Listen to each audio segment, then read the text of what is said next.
of horse and want to challenge him to one more. I'd reach for extra ketchup packets for him on Friday in the cafeteria. More than once, I waited for him by the flagpole after school until I remembered he wasn't coming.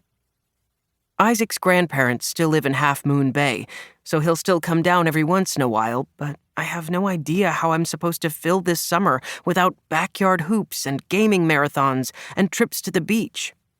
Summer break has never seemed long enough, but it might seem too long if I have to spend it all alone.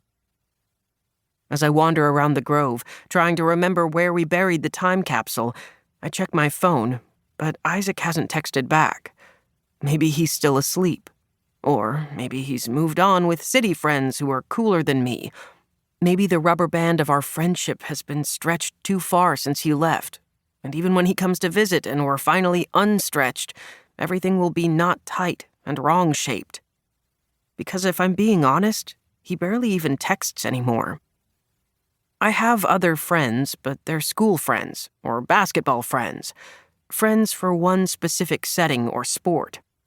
Isaac was my only anywhere friend, and now it feels like he's nowhere at all. A bulldog barks at Scout from down the road, and she tries to bark back with the hoarse, high bark her terrible first owners left her with. "Hey girl," I say.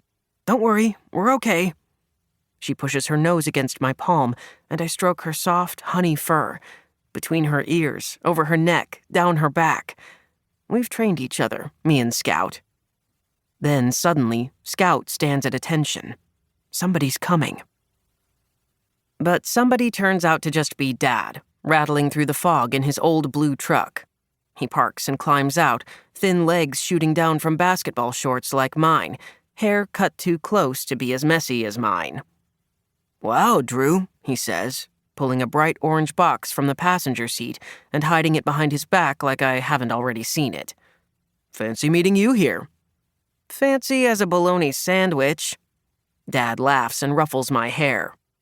"Yeah, okay. I came looking for you. Hard to believe you'll be old enough to work in the shop with me next summer." "Yeah, hard to believe. At least that part I can agree with. I used to love Dad's shop. The smell of sawdust, the back and forth of the guys' jokes and stories. But even though I have zero plans this summer, I'm not sure I'm ready to spend next summer there, all grown up, working." "What are you up to this morning?" Dad asks. "Not much, just looking for buried treasure." Dad looks around. By yourself?" Scout barks again, and Dad laughs. "I didn't mean it. Of course he's got you." But do I?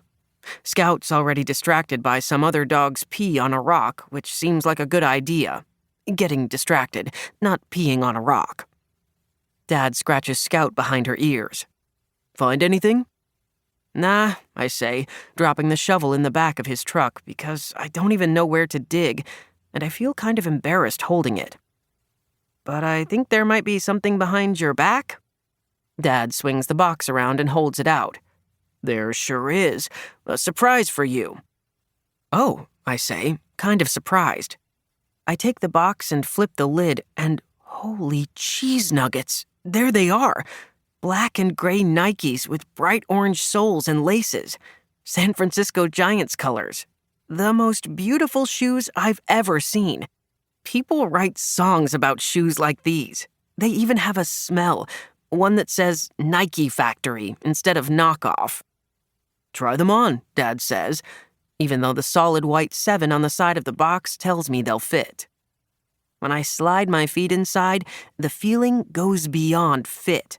When I tighten the laces, it's like these shoes were put on this earth to hug my feet. "Test them out," he says. "Tag that tree and come back."